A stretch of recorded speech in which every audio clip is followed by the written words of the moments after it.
So, hello friends and welcome back. I hope you all are fine and safe. So, now today we will start a new chapter of heat exchanger.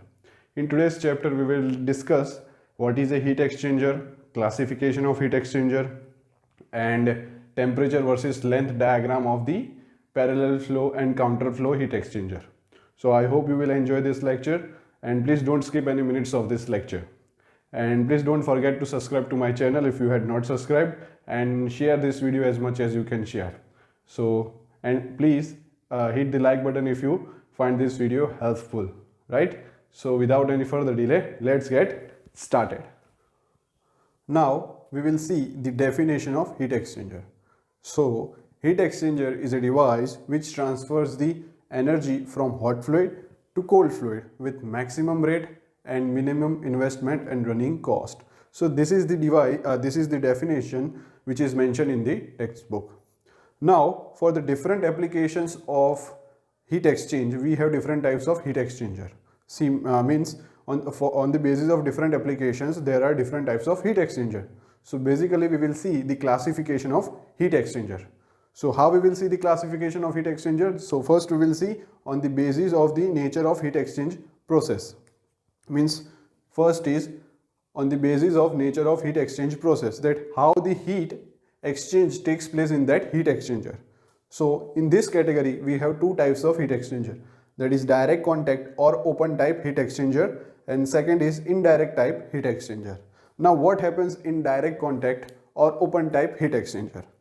So in this type of heat exchanger, we directly mixed the two fluids, that is hot and cold fluid, in a container, and there is a heat transfer between that two fluids until both the fluids attain the equilibrium position, equilibrium state. So this is now I can say the practical application of the direct contact type heat exchanger. So when you take the hot water for bathing, then you don't take the bath with that very hot water.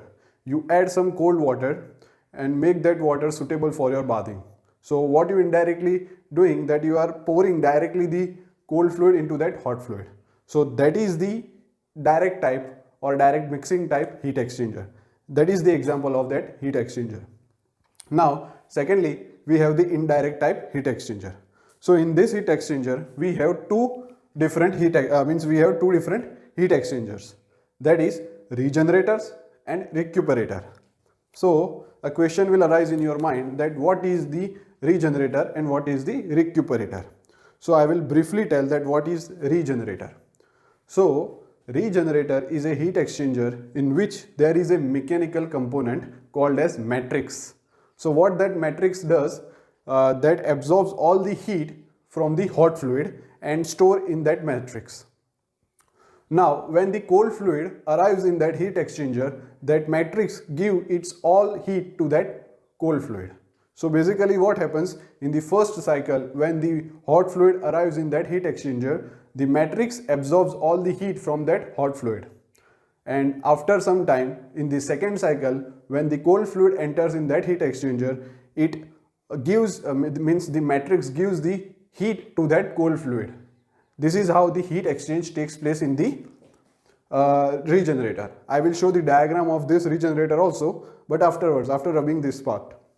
Now what is recuperator?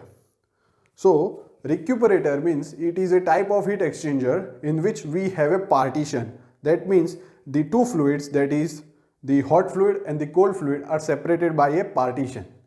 So we can consider this regenerator as we have a hollow pipe in which there is a hot fluid flowing, and surrounding that pipe we have the cold fluid. So this is called the recuperator, means we have a mechanical separation between the hot and the cold fluid. So basically we have a indirect type contact, means there is no direct contact between the hot and the cold fluid. We have a separation, mechanical separation, which separates the hot and the cold fluid. Where this indirect type heat exchanger are used in the applications where it is dangerous to mix the hot and the cold fluid together. So there majorly we use the indirect type heat exchanger. So I hope you got the idea that what is recuperator. Don't worry, I will draw the diagram of regenerator and recuperator afterwards. Now the second basis is on the basis of relative direction of the fluid motion. That means we will classify the heat exchanger on the basis of the direction of the flow of the two fluids. So first we will see that is parallel flow heat exchanger, or we can say a unidirectional flow heat exchanger. Now what do you mean by parallel flow heat exchanger? So when the hot fluid and the cold fluid are flowing in the one direction only, then that type of heat exchanger is known as parallel flow heat exchanger. Secondly, we have counter flow heat exchanger. So in counter flow heat exchanger, the two fluids flows mutually in opposite directions. And last, we have the cross flow heat exchanger.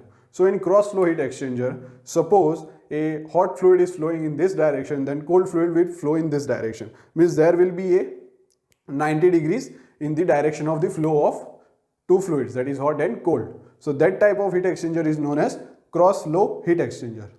Now I will draw the diagrams of regenerator, recuperator, parallel flow, cross flow and counter flow heat exchanger.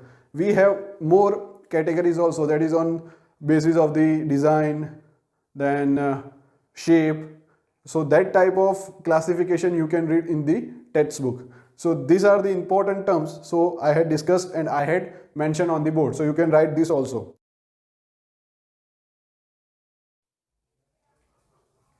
So this is the diagram of regenerator, and regenerator is also known as storage type heat exchanger. Now why storage type heat exchanger? Because this is the mechanical component called as matrix, which stores the heat in it.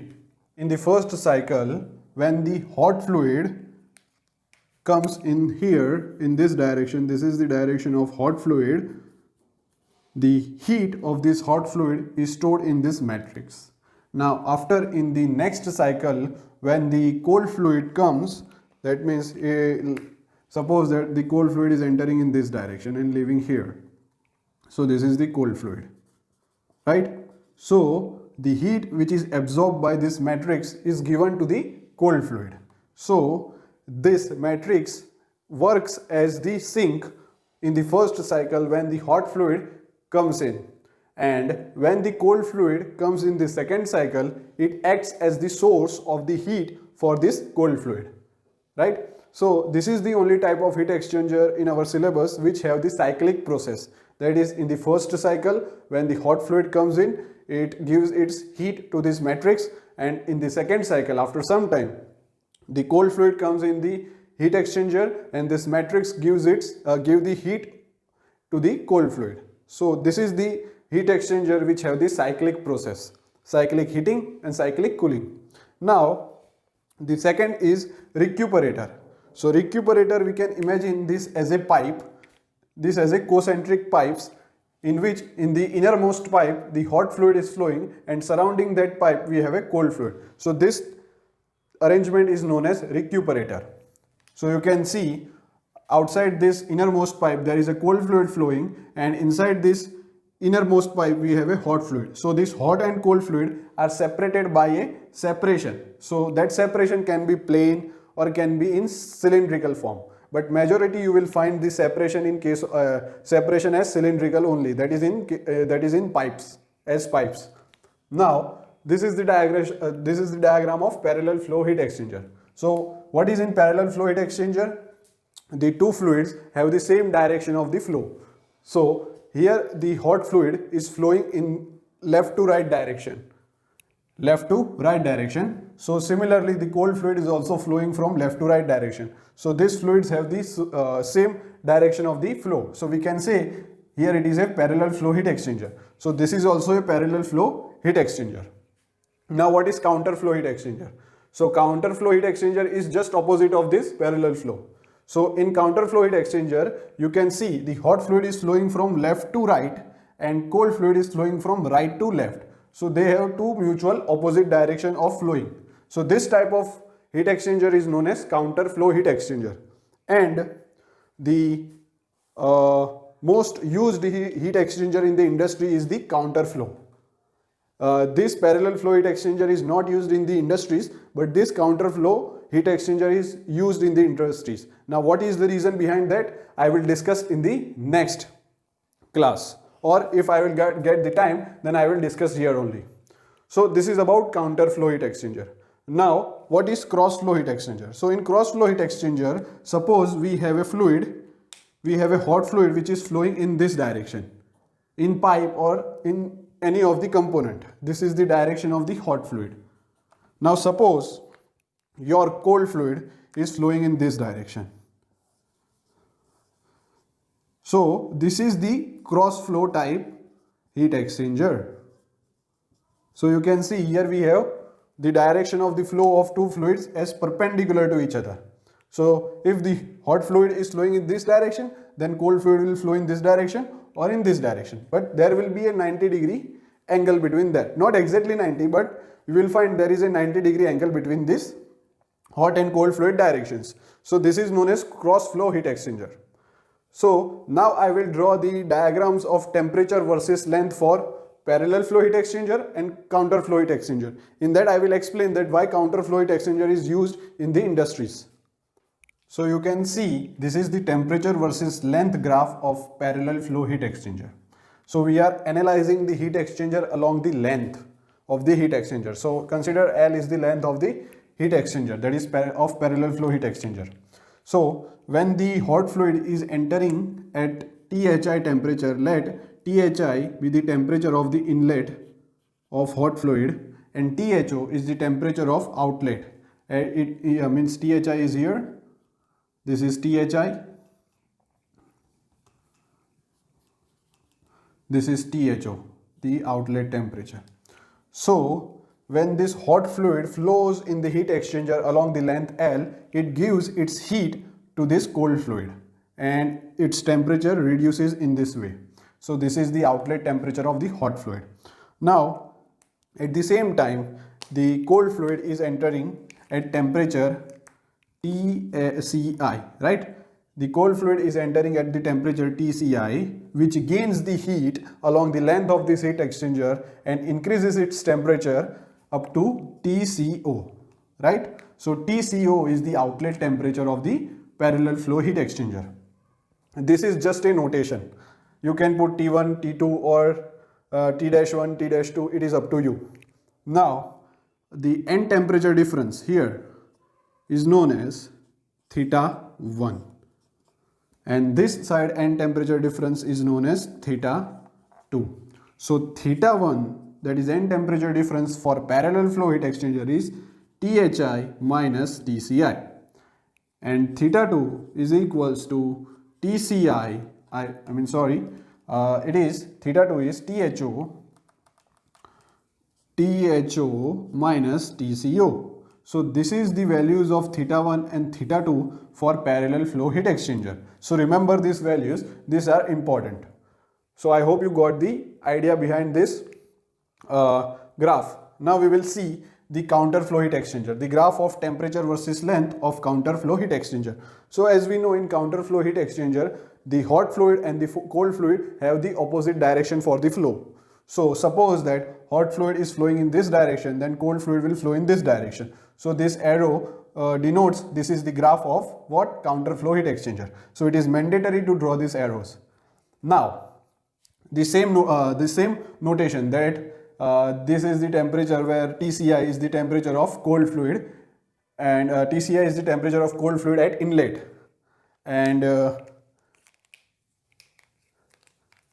Thi is the temperature of hot fluid at inlet, and Tho is the temperature of hot fluid at outlet, and Tco is the temperature of cold fluid at the outlet.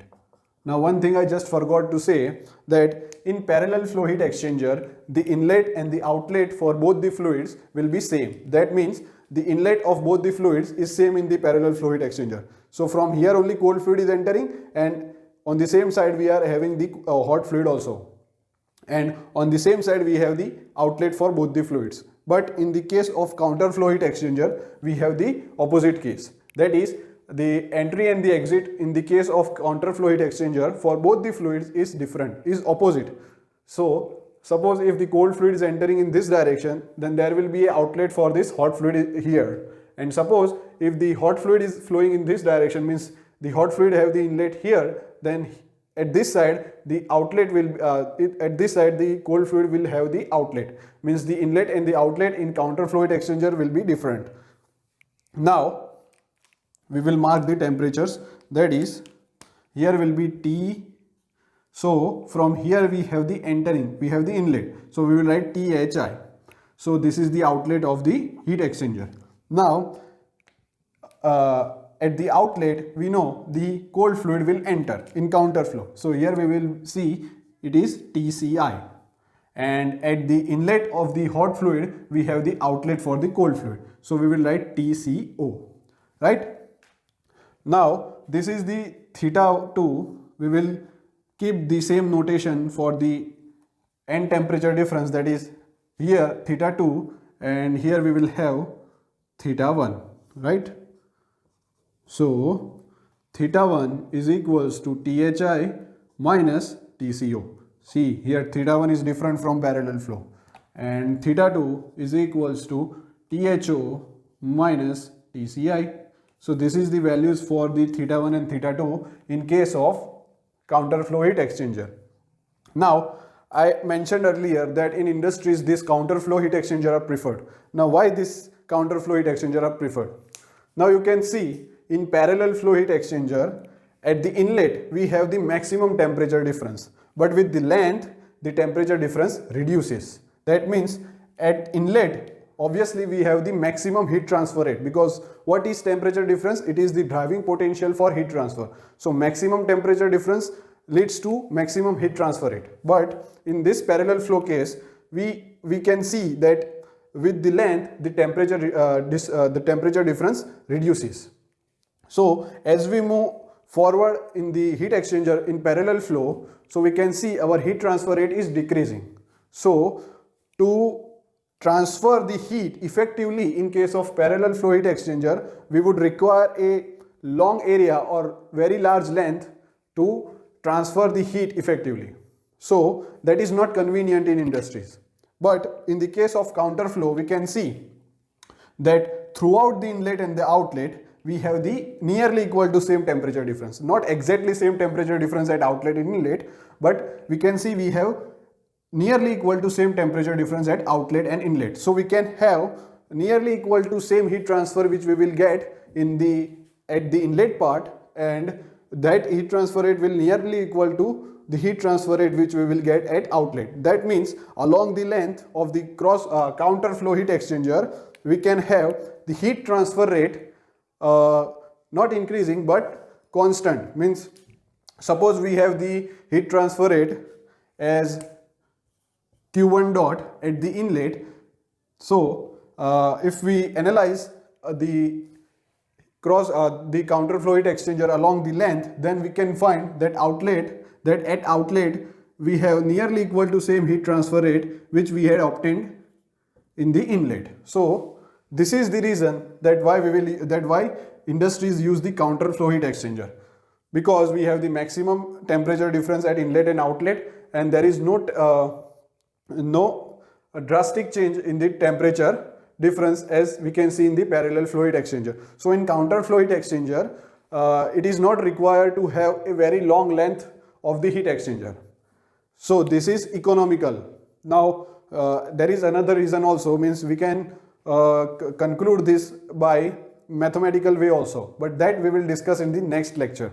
I hope you got the all idea behind this. So it is important to remember the values for theta 1 and theta 2 for parallel flow and theta 1 and theta 2 for the counter flow. And I hope you got the reason behind that why the counter flow heat exchanger are used in the industries. In next video also I will try to explain it by mathematical way, so you can get the perfect idea about why the counter flow heat exchanger is used. So that's it. So that's all. I hope you had enjoyed this lecture. If you have any doubts, then please ask me in the comment section. And please follow me on the Instagram. I will provide the link in the description corner. And please subscribe to my channel. So have a good day and bye until the next video.